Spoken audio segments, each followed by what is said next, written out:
They dumped 6,000 tons of dirt into my quarry.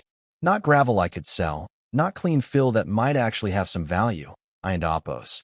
I'm talking about construction debris, broken concrete, tree stumps, rebar, chunks of asphalt, and enough random junk to make a landfill operator blush. And somehow, according to the people responsible, I was supposed to thank them for it. My name is Wade Turner. I and Oppos. I'm 55 years old, and for most of my life I and Oppos. VE worked around rock, explosives, dust, and heavy equipment. I own a limestone quarry tucked into the foothills outside a small mountain town in Western Virginia. It and Oppos. It's not glamorous work. Nobody makes movies about guys who spend 12 years digging through layers of earth looking for the right stone, but it paid my bills and put food on the table. More importantly, it was mine. 12 years earlier, I had purchased the property because geological surveys suggested there might be a rare layer of blue limestone underneath. Most people looked at the land and saw a giant hole in the ground. I looked at it and saw retirement. The problem was getting there. Every foot deeper meant more equipment, more permits, more inspections, more expenses. There were years I barely broke even. There were years I wondered if I and Oppos made the biggest mistake of my life. Then I finally hit it. Blue limestone. Beautiful material. Contractors loved it. Landscape architects fought over it. Premium buyers were willing to pay top dollar for it. For the first time in over a decade, all the sacrifices started making sense. Then I left town for 5 weeks. I had accepted a blasting contract several states away. Good money, straightforward job. While I was gone, my foreman kept an eye on things, but quarry operations were temporarily paused. Nothing unusual. At least that and Oppos. That's what I thought. The morning I came back, I turned down the access road toward the quarry and immediately knew something was wrong. The entrance gate was open.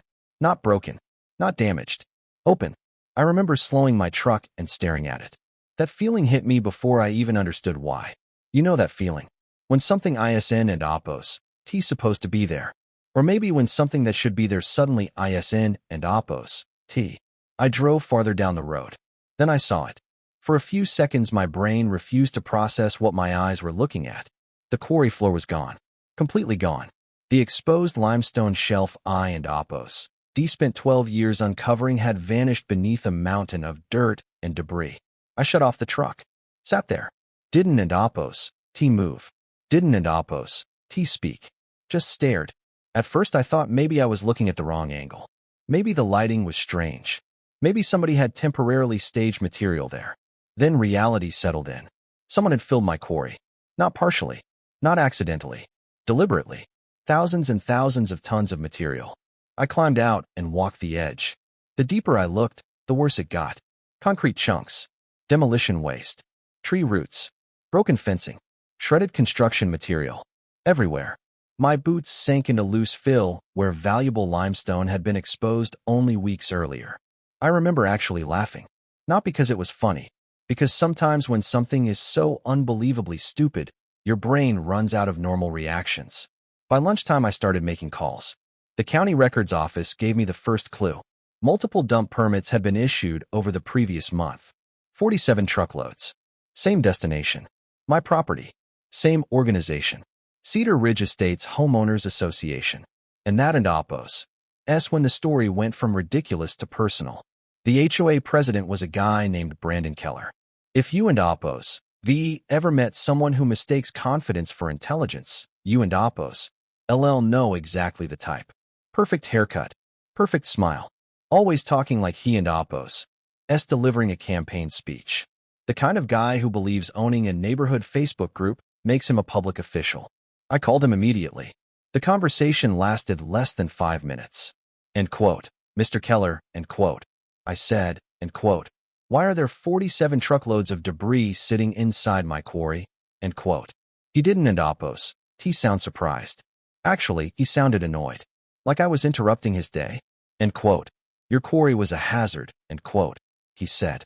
I blinked. End quote. A hazard, end quote. End quote. Residents have complained for years. It lowered property values. Children could have gotten hurt, end quote. I thought maybe he was joking. He wasn't and Oppos end quote. You dumped material onto private commercial property, end quote. End quote. No, end quote. He replied. End quote. We solved a community problem. End quote. That sentence right there. That and oppos. When I knew this wasn't oppos. A misunderstanding. This wasn't oppos. Somebody making a mistake. This was somebody deciding they had authority they never actually possessed. I explained the quarry was fully licensed. He laughed. Actually laughed. End quote. I don't and oppos. Care about permits. End quote. Those were his exact words. End quote. I don't and oppos. Care about permits. End quote. Then he delivered the punchline. He informed me that the HOA had spent money coordinating the fill operation and conducting an environmental review. According to him, I now owed them reimbursement. $30,000 for fill placement. $12,000 for assessments. $42,000 total. I stood there holding the phone in absolute silence. The man had buried my quarry and somehow reached the conclusion that I was the one who owed him money. That takes a special level of confidence. Or insanity. Maybe both. Then he said something I and oppos. LL never forget. End quote. The pit is filled. It and oppos. Done. Move on. End quote. Move on. 12 years. Gone. Move on. I hung up. Not because I was angry. Not yet. I was thinking. And that and oppos. That's what scared him later. People assume anger is dangerous. It usually isn and oppos. Angry people make mistakes. Calm people make plans. Over the next several days, things got worse. Much worse. 3 major buyers called asking why shipments were delayed. I couldn't and oppos. Access the limestone. I couldn't and oppos. Load material. I couldn't and oppos. Fulfill contracts. The numbers started piling up fast. Hundreds of thousands of dollars sitting trapped underneath garbage. Then the legal threats arrived. Breach of contract warnings. Penalty clauses. Demand letters. Every day brought another problem. And while I was trying to figure out how to save my business, Brandon wasn't and oppos. Finished. The HOA filed a complaint with county officials claiming my quarry was operating illegally. That was the moment everything changed. Because now they weren't and oppos. Just interfering with my property. They were trying to weaponize government agencies against me. And that forced me to dig into paperwork I hadn't and oppos. Touched in years. Old deeds. Survey records. Mineral rights documentation. Dusty files dating back decades. What I found inside those records would eventually destroy everything Brandon Keller thought he controlled. At the time, though, I had no idea just how expensive his little crusade was about to become. I only knew one thing. Someone had started a fight they didn't and oppos. Understand. And very soon, they were going to learn exactly how costly ignorance can be. Now, before we go any further, let me pause the story for a second because this is where a lot of people misunderstand how these situations actually work. A homeowners association can have a surprising amount of authority inside its neighborhood. They can enforce bylaws, issue fines, regulate appearances, and sometimes make life absolutely miserable for residents. But here in oppos, that's the thing. From a legal perspective, an HOA is not a government. They don't and oppos. Get to rewrite property law because a board member feels uncomfortable looking at something. According to standard procedure, if someone believes a neighboring property creates a safety concern, there are channels for that. You file complaints. You request inspections. You involve regulators. What you don't and oppos. Do is organize dozens of trucks and start altering somebody else and oppos' land. And honestly, this is where human psychology starts getting interesting. This is a psychological trap. When a group spends years complaining about a problem, eventually they convince themselves that their feelings are the same thing as authority. The longer nobody challenges them, the more they believe they and oppos, re-entitled to act. Brandon wasn't and oppos, thinking like a criminal. He was thinking like a man who had never been told and quote, no, end quote. And in my experience, those are often the people who make the most expensive mistakes. What none of them realized was that buried inside those old property records sat a legal detail that would turn their victory celebration into a financial disaster. I went back to my office and dug through filing cabinets that looked like they hadn't and oppos, been touched in a decade. Dust everywhere, mouse droppings, the works. And there it was, my mineral rights deed from 1967, yellowed, brittle, but perfectly legible. It gave me subsurface extraction rights down to 400 feet, explicitly protected from surface interference under Virginia mining law. Suddenly, what looked like a disaster became leverage. The next morning, I called the state mining board. Calmly, professionally, told them, end quote, you need to come out. My quarry's been filled with debris unlawfully, end quote. They didn't laugh. They were curious. According to standard procedure, inspectors are required to investigate complaints about interference with licensed extraction. This wasn't theory anymore. This was law in motion. By Thursday, the state inspector arrived with 2 surveyors, clipboards in hand, boots sinking into the fill, the air smelling like crushed concrete and pine mulch. Brandon Keller showed up, puffed up like a rooster, sunglasses reflecting the sun. End quote. You can't just bring government people onto our property, end quote. He barked. End quote. This is a community issue, end quote. I just smiled, the kind of calm smile that makes people nervous. End quote. Brandon, end quote. I said, end quote. This is my property. My mineral rights. The law doesn't care about your opinions, end quote. The inspector started taking core samples, drilling into the fill. Every sample screamed the same thing: contaminated limestone. 2,400 tons destroyed. Worth $816,000. I could see the color drain from Brandon's face under those perfectly coiffed locks. He turned red, stammered, screamed. End quote. You can't do this. These are our children. Our neighborhood's safety. End quote. And I let him shout. I've found in life, people who scream the loudest are usually the ones with the least backup. From a psychological perspective, this is classic overcompensation. A board that spends all day imagining danger starts acting like they control reality. Meanwhile, state contractors began excavating the fill, methodically, efficiently, at HOA expense. Brandon called me constantly, screaming, threatening, promising lawsuits. Each call, I just noted the time, the tone, the threats. Days passed. 34 days later, the debris was gone. The limestone that survived was recovered, but the destroyed portion and the lost revenue added up.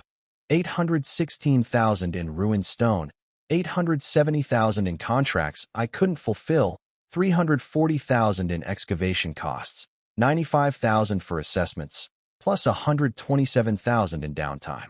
$2,248,000. Then came the triple damages clause. Virginia mining law allows triple damages for willful interference. That number became $6,744,000. Ridgemont HOA had insurance, but mining claims weren't covered. They filed for bankruptcy. Dissolved. Gone. Board members vanished. One by one, homes were left without any HOA oversight. Brandon filed personal bankruptcy and lost his house. I got my quarry back. 11 weeks. 11 weeks of restoration, hauling, blasting, excavating under floodlights. Operating 24 hours a day. The earth shook. Windows rattled. The blue limestone I'd risked everything for was finally mine to extract. $2.3 million in remaining value, all reclaimed. And every night, after the explosions, when the dust settled, I'd sit on a boulder, look at what I'd built and destroyed, and think, ever seen someone fill their own grave? Because that's exactly what they'd done. Not me, not the law, not even the state inspectors. Just a bunch of people who thought their feelings were a substitute for authority and paid $6,700,000 to learn otherwise. And the best part? I didn't have to lift a finger on the legal side. I let the law work. I let the paperwork work. And I let the combination of human error, arrogance, and my own meticulous record-keeping do the rest. Brandon's threats? Priceless. My quarry restored? Priceless. Lesson in patience, planning, and keeping meticulous records? Worth every second. This is the payoff of calculated calm over reckless anger. And believe me, watching trucks haul away mountains of dirt while the man who tried to destroy your livelihood watches in horror is a special kind of cinematic justice. Each explosion, each stone recovered, each contract fulfilled felt like the world righting itself. And when I finally lit the last blast and saw the final stretch of blue limestone glinting under the floodlights, I realized, sometimes the most dramatic story isn't the one with the loudest screams, but the one where quiet persistence meets law and preparation, and the universe does the rest. A few months after everything was over, people kept asking me the same question. End quote. Wade, was it worth it? End quote. And honestly, that depends on what you mean by worth it. If you and Oppos, re-asking whether $6 million fixed the stress, the sleepless nights, the uncertainty, the contracts I nearly lost, the feeling of driving onto my own property and seeing 12 years of work buried under garbage. No, not really. Money can repair equipment. Money can restore property. Money can even save a business. But it can't end Oppos. To give you back peace of mind while you and Oppos, reliving through the storm. What surprised me most wasn't Oppos, the legal battle. It was watching how ordinary people convinced themselves they were doing something noble while causing enormous damage. That and Oppos, that's the part that stuck with me. This is a psychological trap. People rarely see themselves as villains. Most of the time, they convince themselves they and Oppos, the heroes. Brandon didn't end Oppos. Wake up one morning and say, and quote, I and Oppos am going to destroy a man and Oppos' livelihood, end quote. In his mind, he was protecting his neighborhood. The board members probably believed the same thing. The residents cheering them on probably believed it too. And that and Oppos. That's what makes situations like this dangerous. When people become convinced that their intentions automatically justify their actions, they stop asking important questions. Questions like, end quote, do we actually have the authority to do this? End quote. End quote. Have we verified the facts? End quote. End quote. What are the consequences if we and Oppos wrong? End quote. Those questions disappeared. And when accountability disappears, bad decisions become very expensive. From a legal perspective, one of the biggest lessons here is that ownership rights still matter. A lot of people assume that if enough neighbors agree on something, they can force reality to cooperate. That and Oppos, that's not how property law works. That and Oppos, that's not how mineral rights work. And that and Oppos, that's definitely not how liability works. According to standard procedure, when someone believes a property creates a safety concern, there are established processes for addressing it. Inspections, complaints, regulatory review, court orders if necessary. The system may be slow sometimes. It may even be frustrating. But those procedures exist for a reason. The moment people decide to skip them and take matters into their own hands, they also take ownership of the consequences. And those consequences can become catastrophic. What makes this story interesting isn't and Oppos, really the money. The money just gets everyone and Oppos' attention. What makes it interesting is how quickly confidence turned into panic. One day Brandon was telling me to, end quote, move on, end quote. A few weeks later, he was watching state contractors remove debris while lawyers calculated damages. The facts never changed. The law never changed. The paperwork never changed. The only thing that changed was his understanding of the situation. And by the time that happened, it was too late. The lesson here is, never confuse confidence with competence. Never assume authority you haven't and Oppos actually been given. And never underestimate boring paperwork. I know that last one doesn't and Oppos sound exciting. Nobody makes action movies about property records.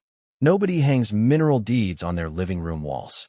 But those dusty documents sitting in filing cabinets are often more powerful than the loudest person in the room. The truth is, most major conflicts aren't and Oppos won by the strongest person. They and Oppos won by the most prepared person. Preparation looks boring right up until the moment it saves you. And that and Oppos, that's exactly what happened here. Now I and Oppos am curious what you think. If you were in my position, what would you have done when you discovered the quarry had been filled? Would you have gone straight to court? Would you have confronted the HOA publicly? Or would you have handled it exactly the way I did and let the legal process do the heavy lifting? And here in Oppos, that's the bigger question. Do you think Brandon genuinely believed he was helping the community? Or do you think power and ego got in the way of common sense? I and Oppos love to hear your thoughts because stories like this sit right at the intersection of property rights, community politics, human psychology, and accountability. Sometimes they and Oppos funny. Sometimes they and Oppos frustrating. And sometimes they and Oppos expensive enough to become unforgettable. Either way, one thing is certain. The next time somebody tells you that rules don't and Oppos matter because they and Oppos end quote, doing the right thing, end quote, you might want to look a little closer at who and Oppos defining what end quote, right end quote, means. Because in this case, 6,000 tons of dirt eventually turned into a $6 million lesson. And that and Oppos, a lesson nobody in that neighborhood will ever forget.